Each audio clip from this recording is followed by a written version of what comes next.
Hello students, आज हम लोगों का टॉपिक भारतीय राज्य व्यवस्था में भारतीय संविधान की विशेषता है।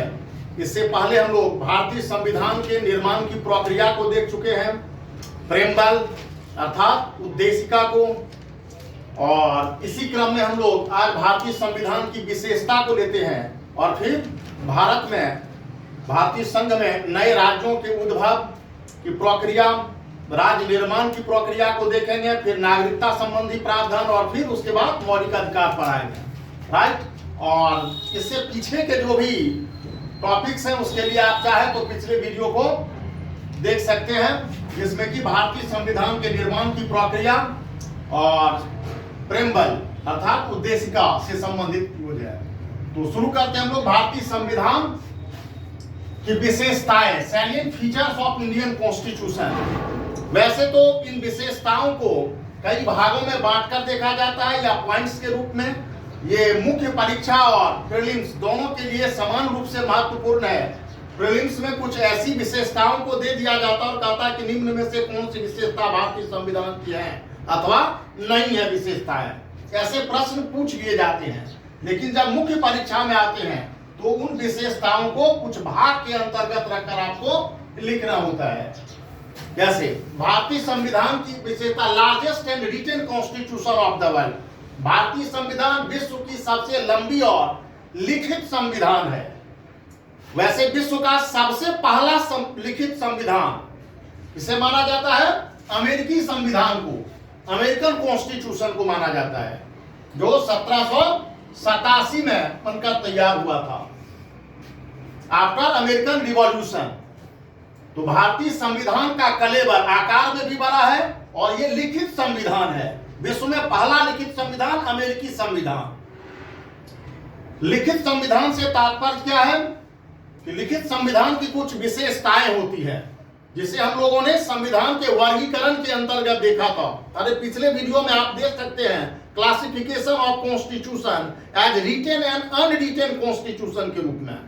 रिटेन कॉन्स्टिट्यूशन से तात्पर्य होता है means provision of the constitution are systematically divided into schedules, parts and articles. संविधान के प्रावधान विभिन्न अनुसूचियों, भागों और अनुच्छेदों में संहिताबद्ध होते हैं, कोडिफाइड होते हैं।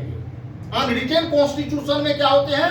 दे आर नॉट सिस्टेमैटिकली कोडिफाइड, संहिताबद्ध नहीं होते हैं।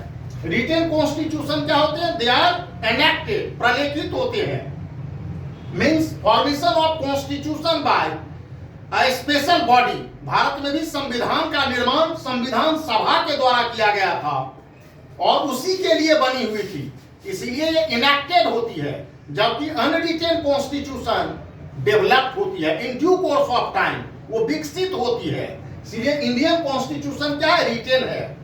रिटेन कॉन्स्टिट्यूशन के अंतर्गत जब संविधान में संशोधन किया जाता है तो सारे के सारे जो संशोधन होते हैं वो संविधान के भाग नहीं होते हैं, केवल वही होते हैं जो संविधान संशोधन के माध्यम से आते हैं। Not all laws made by the parliament is considered as the part of the constitution. Only those laws considered as the part of the constitution in name of the Constitution Amendment Act by 2/3 majority as per provision of Article 368, जो 368 के अंतर्गत प्रक्रिया के द्वारा संशोधित किए जाते हैं। और यहाँ रिटेन कॉन्स्टिट्यूशन का लक्षण ये है कि no one organ of the government can claim the supremacy or dominant। सरकार का कोई भी जो अंग है अपनी प्रभुत्व या अपनी ऐसी स्थिति को नहीं स्थापित कर पाता है कि सर्वोच्च है। No one organ of the government claim to be the supreme body, जैसे विधायिका, कार्यपालिका और न्यायपालिका। अर्थात इनके बीच में चेक एंड बैलेंस की स्थिति बनी रहती है। आगे भी पॉइंट में मैंने बताया है कि चेक एंड बैलेंस बनी रहती है रिटेन कॉन्स्टिट्यूशन में। और साथ ही साथ यहाँ जुडिशियल रिव्यू, न्यायिक पुनर्विलोकन, जिसे आप सेपरेट पॉइंट में देख सकते हैं चीजों को, तो रिटेन कॉन्स्टिट्यूशन है। Second one, mixture of federalism and unitarism. संघवाद और ये एकात्मक प्रवृत्तियों का मिश्रण है भारतीय संविधान। विश्व में भारत, इंग्लैंड और अमेरिका ट्रायो डेमोक्रेटिक, तीनों लोकतांत्रिक है। इसके बावजूद डिस्पाइट डेमोक्रेटिक, तीनों ही देशों में अलग अलग प्रकार की भिन्न भिन्न प्रकार की व्यवस्थाएं हैं। जैसे भारतीय राज्य व्यवस्था संविधान प्रावधान करता है कि फेडरलिज्म एंड यूनिटरिज्म। फेडरलिज्म कैसे है? India shall be the union of the state, Bharat राज्यों का संघ होगा। तो एक तरफ केंद्र है, दूसरी तरफ यूनिट्स है, राज्य है। साथ साथ एकात्मक प्रवृत्तियां ये है कि ये संघवाद परिसंघ नहीं है, भारत संघ है। अमेरिका परिसंघ है लेकिन भारत संघ इसलिए है, इसमें परिसंघ के साथ साथ एकात्मक प्रवृत्तियां हैं भी मौजूद हैं। वैसे एकात्मक प्रवृत्तियां व्यवहार में नहीं है। जैसे इंग्लैंड में क्या है, कोई स्टेट नहीं है। भारत में क्या है, एक तरफ केंद्र है, दूसरी तरफ राज्य है ना, डुअल गवर्नमेंट है, डुअल गवर्नमेंट है। तो इसीलिए आप देखेंगे यहाँ फेडरलिज्म और यूनिटरिज्म के बीच में मिश्रण के तत्व हैं। जैसे article 2, 3, 4 creation of new state, ऐसे इमरजेंसी प्रोविजंस, ये शेड्यूल 7 के अंतर्गत विधायन की प्रवृत्ति, कंकरेंट लिस्ट, ये सब क्या दर्शाता है? Residue power is wasted with in the parliament, उसमें के अंतर्गत ये यूनिटरिज्म को दर्शाती है, एकात्मक प्रवृत्तियों को दर्शाती है, अर्थात tilted towards the centre. Single constitution, एकल संविधान है, मतलब संघ सरकार और राज्य सरकार एक ही संविधान से अपनी शक्तियों को प्राप्त करती है। सिंगल कॉन्स्टिट्यूशन, जैसे अमेरिका में आप देखेंगे, अमेरिका में एक तो संघ का संविधान है और दूसरा राज्यों के अपने अपने संविधान है, हर स्टेट के अपने अपने संविधान है। तो वो फेडरल कॉन्स्टिट्यूशन है। इंडिया में क्या है, इस प्रकार से एक सिंगल कॉन्स्टिट्यूशन है, एकल संविधान के रूप में। ये एकात्मक प्रवृत्तियों को भी दर्शाती है, यूनिटरी टेंडेंसीज को। जैसे एकल नागरिकता, सिंगल सिटीजनशिप, ये भी एकात्मक प्रवृत्तियों को। तो सिंगल कॉन्स्टिट्यूशन, दोनों ही केंद्र और राज्य सरकारें अपनी शक्तियां यहीं से प्राप्त करती हैं और सरकार के विभिन्न अंग भी इसी संविधान से। लिबरल डेमोक्रेटिक, उदारवादी और लोकतांत्रिक संविधान के रूप में, उदारवादी और लोकतांत्रिक संविधान के रूप में। तात्पर्य है कि sovereign in democracy sovereignty lies within the people. Preamble में भी कहा गया है, we the people of India, हम भारत के लोग, एक लोकतांत्रिक प्रवृत्तियों को, जिसके अंतर्गत विभिन्न प्रकार की स्वतंत्रताओं की गारंटी दी गई है। इसलिए लिबरल है, डेमोक्रेटिक है, लोकतांत्रिक है, ये उदारवाद। रिपब्लिकनिज्म अर्थात गणतंत्रवादी संविधान है। गणतंत्रवादी से तात्पर्य है our head of state is elected, हमारा जो राज्य का प्रमुख है, स्टेट है, अर्थात राष्ट्रपति निर्वाचित है। अब जैसे कोई पूछ देता है प्रश्न कि why India is a republic, Bharat गणतंत्र क्यों है? Because our president is elected, क्योंकि हमारा राष्ट्रपति निर्वाचित है। तो रिपब्लिकनिज्म, डेमोक्रेटिक, जरूरी नहीं है कि कोई डेमोक्रेटिक हो और वो रिपब्लिक भी हो, नॉट एसेंशियल। जैसे ब्रिटेन में आप देखेंगे डेमोक्रेसी है लेकिन रिपब्लिक नहीं है, एक तरीके से कॉन्स्टिट्यूशन मोनार्की की स्थिति है वहां पर में। हेड ऑफ स्टेट जो है वो हेरिडिटरी है, वो वंशानुगत है, वो काम अंतर्गत। तो रिपब्लिकनिज्म। अमेरिका क्या है? रिपब्लिक है, क्योंकि वहां राष्ट्रपति निर्वाचित है। Parliamentary form of the government, संसदीय सरकार व्यवस्था। अब जैसे शासन व्यवस्था भिन्न भिन्न है, तीनों लोकतांत्रिक है, भारत, ब्रिटेन और अमेरिका। अमेरिका में अध्यक्षात्मक शासन व्यवस्था है, presidential form of the government है, और कुछ सीमाओं तक इन सम एक्सटेंट। और हम लोगों ने वेस्ट मिनिस्टर मॉडल और parliamentary form of the government को लिया है ब्रिटेन से। संसदीय सरकार व्यवस्था को लिया है। तो संसदीय सरकार व्यवस्था क्या होती है? उत्तरदायित्व पर आधारित होता है। Council of minister is day by day responsible to the people, means the lower house, निचले सदन के प्रति उत्तरदायित्व होता है। ये रेस्पॉन्सिबिलिटी को दर्शाती है, उत्तरदायित्व को दर्शाती है। Parliamentary form of the government, इसमें क्या होता है? तो जो कार्यपालिका होते हैं उस कार्यपालिका के लिए विधायिका का सदस्य होना आवश्यक हो जाता है। अगर नहीं भी है तो 6 महीने के भीतर उसे किसी भी सदन की सदस्यता लेनी होती है और मंत्री परिषद का अस्तित्व तब तक बना रहता है जब तक कि वह निचले सदन के विश्वास को धारण करता है, कॉन्फिडेंस को होल्ड करता है। मतलब responsible government, parliamentary form of the government. Independent judiciary, written constitution का भी एक विशेषता है ये, और स्वतंत्र न्यायपालिका व्यवस्था, खास करके संघीय व्यवस्था वाले देश में जहां एक तरफ संघ और दूसरे तरफ इकाइयां केंद्र और राज्य होती है, दोनों के बीच विवाद की स्थिति में, या जिन देशों में नागरिकों को मौलिक अधिकार प्रदान किए गए हैं वहां मौलिक अधिकारों की रक्षा हेतु केंद्र और राज्यों के बीच विवाद होने की स्थिति में न्यायपालिका की स्वतंत्रता महत्वपूर्ण होती है, इंडिपेंडेंट जुडिशियरी, ताकि वह किसी के प्रभाव में नहीं रह करके न्याय दे, है ना। तो इसकी प्रमुख विशेषता है संविधान के कतिपय प्रावधान जो है, various provision of the constitution, है ना, प्रोवाइड्स द इंडिपेंडेंट जुडिशियरी और एक्स्ट्रा कॉन्स्टिट्यूशनल भी एक्टिविटी। जुडिशियल रिव्यू, न्यायिक पुनर्विलोकन, जैसे न्यायिक पुनर्विलोकन की संकल्पना पूर्ण तौर पर भारतीय संविधान में नहीं है, लेकिन इसके लिए संवैधानिक आधार मौजूद है और ये अमेरिकी संविधान से या अमेरिकी न्यायिक व्याख्या के द्वारा आया कि जुडिशियल रिव्यू क्या है, to examine the constitutional validity of any law made by the parliament और द एग्जीक्यूटिव और एनी प्रोसेस, अर्थात राज्य द्वारा बनाए गए किसी कानून, उस राज्य के अंदर विधायिका का सब आ जाते हैं, बनाए गए कानून की संवैधानिक वैधता की जांच करना, अर्थात जो भी कानून आ जाते हैं ये जुडिशियल रिव्यू। अगर न्यायपालिका किसी कानून को न्याय सम्मत या संविधान के आदर्शों के अनुरूप नहीं पाती है तो वैसे कानून को निरस्त घोषित करना, शून्य घोषित करना, means the judiciary has the power to declare the law nullified or void in case of the law does not fulfill the spirit of the constitution.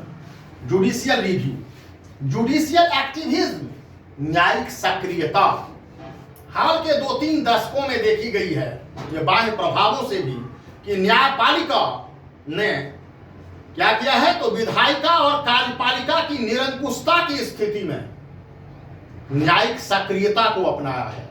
न्यायिक सक्रियता न्यायपालिका के द्वारा किसी नए प्रकार के अधिकार को नहीं दर्शाती है, दरअसल न्यायपालिका अपने ही न्यायिक अधिकार क्षेत्र में रहते हुए क्या देती है, तो निष्क्रियता को तोड़कर सक्रियता को स्थापित करती है। तो जुडिशियल एक्टिविज्म, इसी जुडिशियल एक्टिविज्म का ये प्रक्रिया है, वो क्या प्रक्रिया है, जैसे जनहित याचिका, पील, सेल, और इसने संविधान की नई व्याख्या की है, नया निर्वचन आया है, जैसे मौलिक अधिकारों के संदर्भ में आर्टिकल 14, आर्टिकल 19, आर्टिकल 21, 32 की कई व्याख्याएं इस संदर्भ में हुई है। जनहित याचिका की संकल्पना, है ना, और जनहित याचिका से संविधान की उदारवादी व्याख्या हुई है, नागरिक अधिकारों को व्यापकता प्राप्त हुई है, और ये भारतीय न्यायिक प्रणाली के अंतर्गत एक नवीन संकल्पना, ये इसी का उदाहरण है, जुडिशियल एक्टिविज्म, न्यायिक सक्रियता, जिसके अंतर्गत ये है। Mixture of rigidity and flexibility, अर्थात रिजिडिटी, दृढ़ता और नम्यता के बीच में मिश्रण के तत्व है। भारतीय संविधान रिजिड भी है और फ्लेक्सिबल भी है। कैसे हुआ इट इज रिजिड? संविधान में संशोधन के लिए जो अपेक्षित बहुमत की आवश्यकता होती है, ये रिजिडिटी को दर्शाती है, और ऐसा भी नहीं है कि हम संशोधन नहीं कर सकते हैं यदि जनमत इसके पक्ष में है। अगर संसद में बहुमत है तो बहुमत के माध्यम से संशोधन किया भी जाता है। बहुमत पब्लिक विल को दर्शाती है, इसीलिए भारतीय संविधान में कतिपय संशोधन किए भी गए हैं, है ना। 102 संविधान संशोधन हो चुके हैं अभी तक, कितने? 102 संविधान संशोधन अधिनियम हो चुके हैं। तो मिक्सचर ऑफ रिजिडिटी, ऐसा भी नहीं है कि जब चाहे तभी, तो ये रिजिडिटी अर्थात दृढ़ता, कठोरता और नम्यता, फ्लेक्सिबिलिटी का एक मिश्रण है। ये एडेप्टिविज्म, अनुकूलनशीलता, भारतीय संविधान अपने आप में अनुकूलता को दर्शाती है। बदलते हुए परिप्रेक्ष्य में संविधान का संशोधन करके लोक आकांक्षाओं पर में उसे उतारना है, नयापन लाना है, उसमें ये अनुरूप बनाया जाना है, इसीलिए संशोधन भी किए जाते हैं, है ना। तो एडेप्टिविज्म भी है, ये अनुकूलनशीलता भी इसकी है। फिर सेक्युलरिज्म, ऐसे सेक्युलर शब्द जो है प्रेम्बल में नहीं था, लेकिन संविधान के कतिपय प्रावधानों में जो धर्मनिरपेक्षता की संकल्पना थी ये निहित था, है ना। अब जैसे राज्य का कोई अपना धर्म डिक्लेयर्ड ऐसा रिलीजन नहीं है कि स्टेट रिलीजन, जैसे बहुत सारे इस्लामिक कंट्रीज हैं, वैसे इंडिया क्या है, अपने धर्म से अपने आप को क्या रखे हुआ है, दूरी। लेकिन ये दूरी ऐसा नहीं है, राज्य का कोई धर्म नहीं है, सभी धर्मों के सह अस्तित्व को स्वीकार किया गया है। Means coexistence of all religion, coexistence of all religion. धार्मिक स्वतंत्रता प्रदान की गई है, आचरण की स्वतंत्रता प्रदान की गई है ना।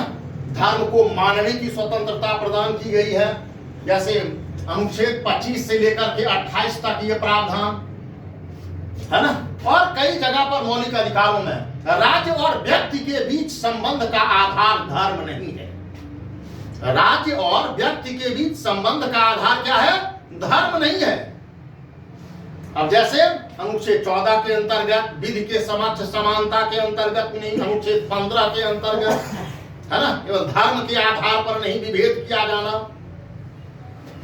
वैसे secularism, incorporation of fundamental right, भारतीय संविधान में मौलिक अधिकारों को शामिल किया जाना, ये हम लोगों ने अमेरिकी संविधान से लिया है। तो मौलिक अधिकार क्या है, ये संविधान के द्वारा गारंटी प्रदान किए गए हैं और ये राज्य के विरुद्ध और प्राइवेट व्यक्ति के विरुद्ध भी प्राप्त है।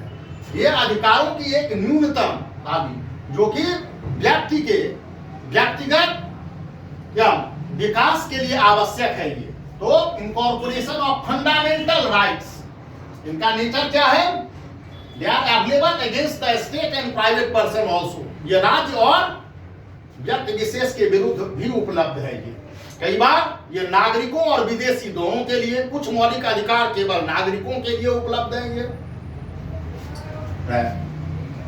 फंडामेंटल ड्यूटीज, मौलिक अधिकारों के साथ साथ मौलिक कर्तव्य भी, ये संविधान मूल संविधान में नहीं था। इसे 42वें संविधान संशोधन अधिनियम 1976 के द्वारा संविधान के भाग 4A के अंतर्गत मौलिक कर्तव्य को जोड़ा गया, स्वर्ण सिंह समिति की अनुशंसा के आधार पर, है ना। प्रारंभ में 10 मौलिक कर्तव्य थे, 11वां मौलिक कर्तव्य 86वें संविधान संशोधन अधिनियम 2002 के द्वारा जोड़ा गया। डीपीएसपी, राज्य के नीति निदेशक तत्व, हम लोग देख चुके हैं कि आयरिश कॉन्स्टिट्यूशन से लिया गया है। ये राज्य विधि बनाने के अंतर्गत इसे मौलिक रखेगा, फंडामेंटल, अर्थात ये राज्य के नीति निदेशक तत्व, नीति के निर्धारण में बनाने के अंतर्गत ये मौलिक होंगे। ये एक लोक कल्याणकारी राज्य, समाजवादी राज्य, गांधीवादी विचारधारा, डिस्ट्रीब्यूटिव जस्टिस, है ना, आदि के दृष्टिकोण से प्रेरित है। To make India welfare state, लोक कल्याणकारी राज्य। सोशलिज्म, समाजवाद, ये भी मूल संविधान में नहीं था, लेकिन बाद के दिनों में भी इसे 42वें संविधान संशोधन से इसे जोड़ा गया।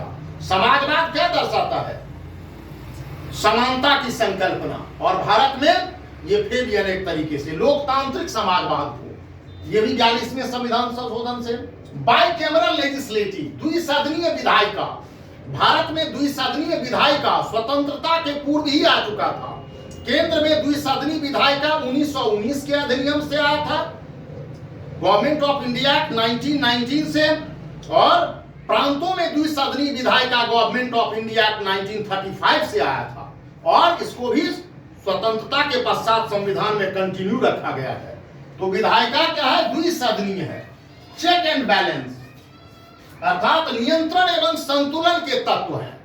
रिटेन कॉन्स्टिट्यूशन की एक खासियत यह है कि सरकार के जो 3 अंग होते हैं, तीनों अंगों के बीच नियंत्रण एवं समन्वयन के तत्व, ताकि कोई भी सरकार का अंग एक दूसरे पर अपनी सर्वोच्चता की स्थापना नहीं करे। जैसे विधायिका और कार्यपालिका के बीच संबंध देखेंगे आप संसदीय सरकार व्यवस्था में, तो विधायिका, कार्यपालिका उत्तरदायी है विधायिका के प्रति, कार्यपालिका का उत्तरदायित्व विधायिका के प्रति है। विधायिका और न्यायपालिका के बीच चेक एंड बैलेंस बनी हुई है ना। विधायिका और न्यायपालिका के बीच तो चेक एंड बैलेंस क्या है, अर्थात विधायी शक्तियों का विस्तार जो है न्यायपालिका पर है और न्यायपालिका का भी विस्तार है, दोनों का नियंत्रण और समन्वय बना हुआ है। ये जैसे संसद के संविधान संशोधन की शक्ति है तो जुडिशियल रिव्यू के द्वारा उसे नियंत्रित कर सकता है। बेसिक फीचर ऑफ कॉन्स्टिट्यूशन का जो सिद्धांत सुप्रीम कोर्ट ने दिया है उसको चेक कर लेती है। और न्यायपालिका से जैसे न्यायाधीशों की संख्या को बढ़ाया जाना, न्यायाधिकार को बढ़ाया जाना या उनके किसी भी प्रकार के शक्तियों के संबंध विधि बनाना, ये पार्लियामेंट का है। तो चेक एंड बैलेंस की स्थिति बनी रहती है। जब कई बार कंट्रोवर्सी भी देखे गए हैं उनके बीच, फिर भी। अब रूल ऑफ लॉ, विधि का शासन, तो विधि का शासन लोकतांत्रिक या आधुनिक राज्य की एक विशेषता है। विधि का शासन, सबसे पहले बताया था आप लोगों को कि विधि के शासन की संकल्पना कॉर्नवालिस के समय काल में आया था, है ना। और यह ब्रिटिश कॉन्स्टिट्यूशन से लिया गया।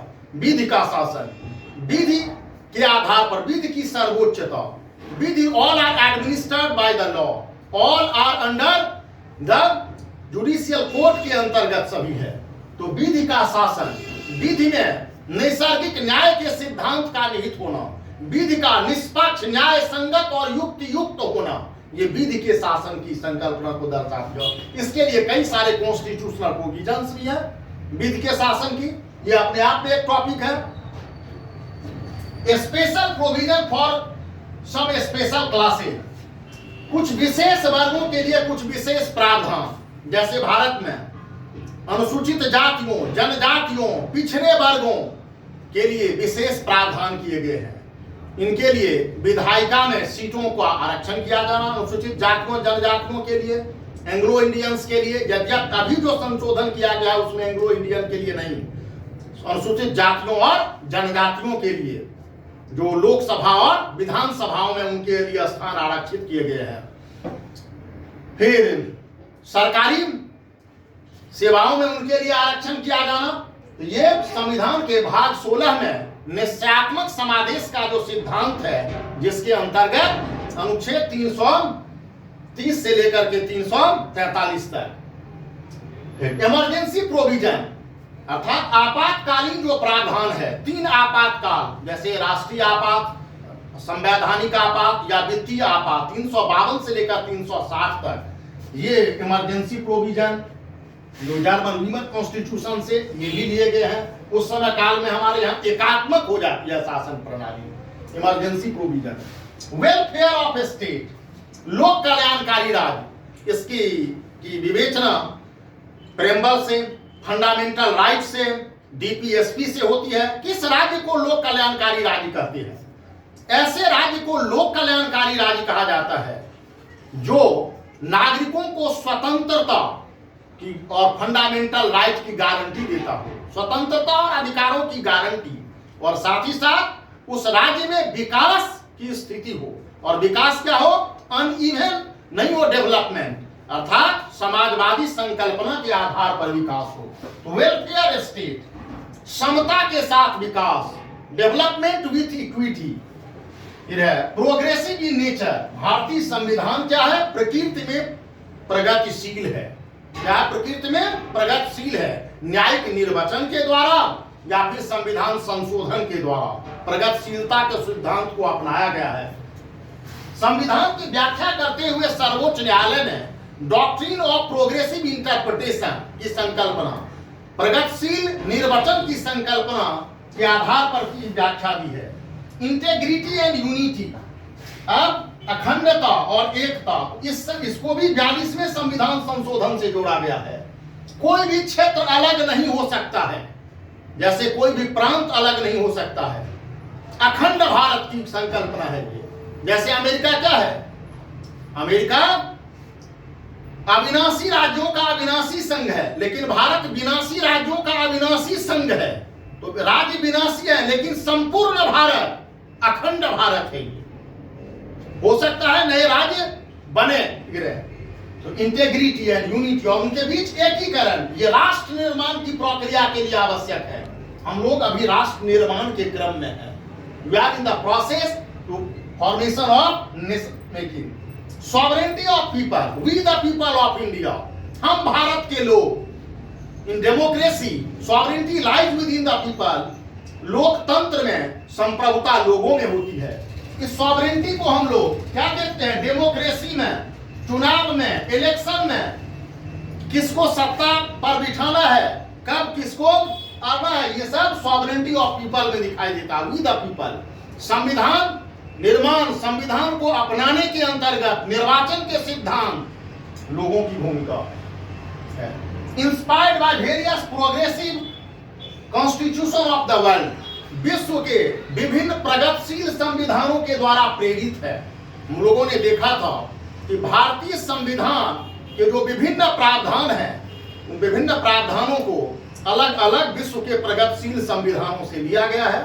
एक तो गवर्नमेंट ऑफ इंडिया एक्ट 1935 से 2/3 provision of the constitution have been borrowed, और दूसरे विश्व के विभिन्न देशों के संविधानों से, जैसे यूएस कॉन्स्टिट्यूशन से, यूके से लिया जाना, फ्रांस से, कनाडा से, ऑस्ट्रेलिया से, आयरलैंड से, है ना, जापान से, रशिया से, विभिन्न देश प्रगतिशील संविधानों से इसे प्रेरित हुआ जाता है ना। और फिर है बहुत सारे विदेशी आदर्शों को भी अपनाया गया है इससे। तो foreign ideologies have also been incorporated, different foreign ideologies, अलग अलग प्रकार के आइडियोलॉजी को लिया गया है, लेकिन उनको हमने इंडियनाइज कर दिया है। क्या क्या? भारतीयकरण कर दिया है। बहुत सारे विदेशी आदर्शों को हम लोगों ने स्वीकार किया है, लेकिन एज इट इज नहीं, ये कॉपी नहीं है, नकल मात्र नहीं है, उनका हम लोगों ने क्या किया है? भारतीयकरण कर दिया है, Indianisation of those foreign ideals, है ना। अर्थात भारतीय संविधान विदेशी संविधान का दस्तावेज मात्र नहीं है, कॉपी नहीं है। Note that the foreign constitutional provision Indianise किया गया है। ये भारतीय संविधान की विशेषताएं हैं, राइट। तो हम लोगों ने आज भारतीय संविधान की विशेषताओं को देखा।